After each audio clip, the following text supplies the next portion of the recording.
short notice, and of course to Jeff for organizing this.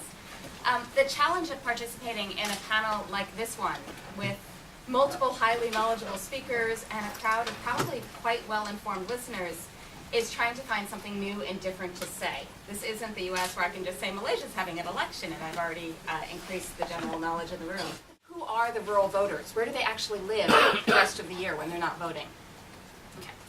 A second trend to watch, which has to do also with this idea of migration and demographics, is this Jom Balik Undi campaign. And perhaps Singapore is hauling in the Malaysians here who have been trying to rally the hundreds of thousands of Malaysians in Singapore to go home to vote. Maybe that will just increase people's desire to go home and vote. Supposedly, buses and flights are filling fast.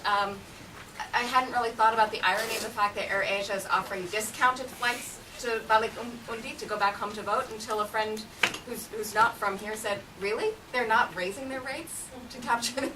So, I mean, that's actually pretty interesting. I don't know what Meredith's goal is with that. But the questions of turnout, of location of turnout, and the timbre of votes are truly unpredictable this time and are truly significant. So we assume, for instance, that those who would balik undi, who would go home to vote, lean toward the opposition. But there's no clear reason to assume that.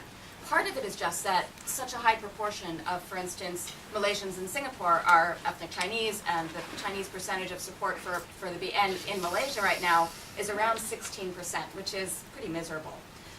But so these voters, if really a couple 100,000 Malaysians in Singapore, for instance, stream across the causeway and go home to vote, that could make a real difference, especially if there's concentrations in certain seats or certain states.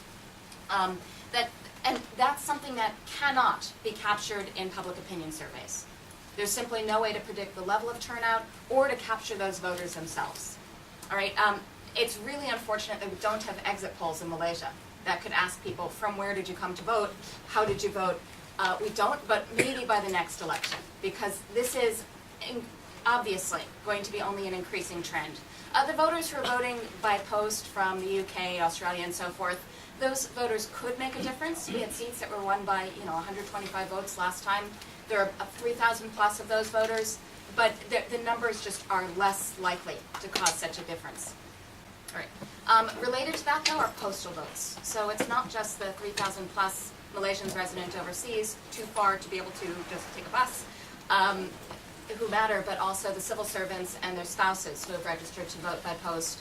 Those votes could also greatly increase the usual impact of postal votes, especially since historically postal votes, army and police votes, have tended to be for the BN.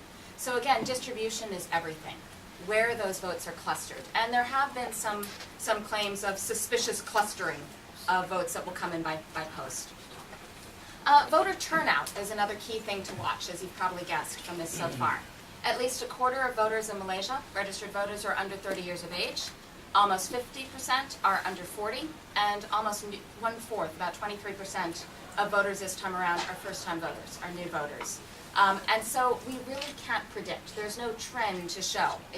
We don't have really excellent trend data regardless, but generally younger voters and first-time voters are thought to lean toward the opposition.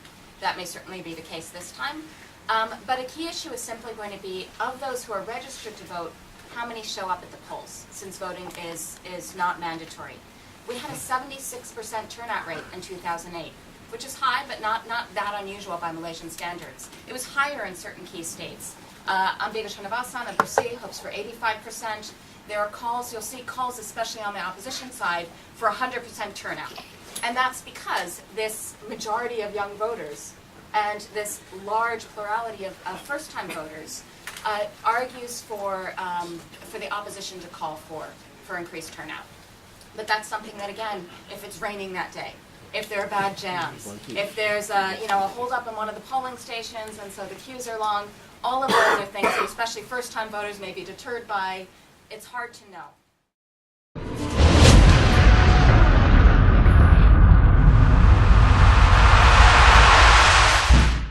Another thing to watch, there's infighting in pretty much every party.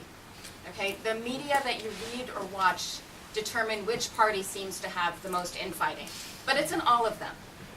Okay, and you see this most visibly represented with the MCA, now that the candidate roles have been released, of not just the current president, but the last president and so forth out of it. But this is not something that's unique to Pakistan, the squabbling over seats. The fact that the BN still squabbles over seats over 5 decades on suggests the real difficulty of negotiating these coalitions before elections, when you don't know which parties will do especially well or especially poorly. Okay?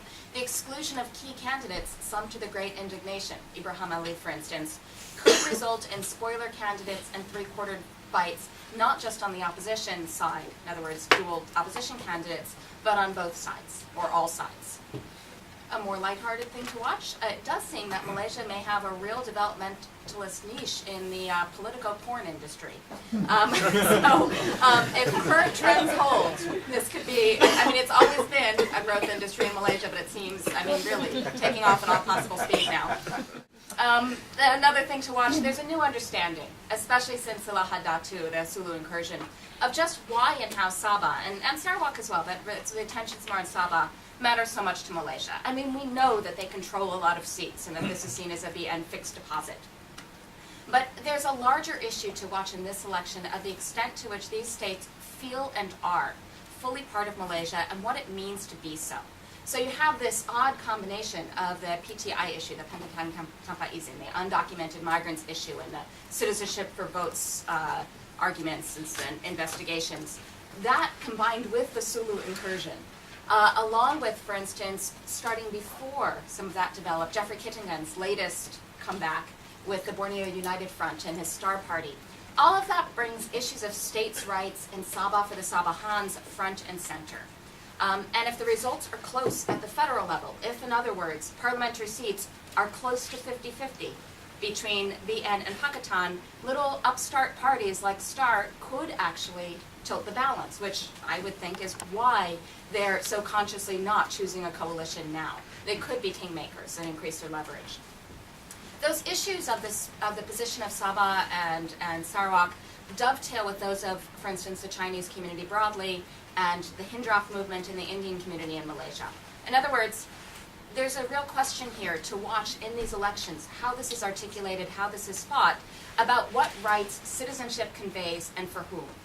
Okay, arguments about how affirmative action policies should be determined by race or by means testing, for instance. Arguments about what sort of freedoms should be conveyed and for whom without disrupting the rights and stature of the Malay majority, for instance. Those are issues not just in the states' rights battles, but also in claims over ethnic citizenship and ethnic legitimacy.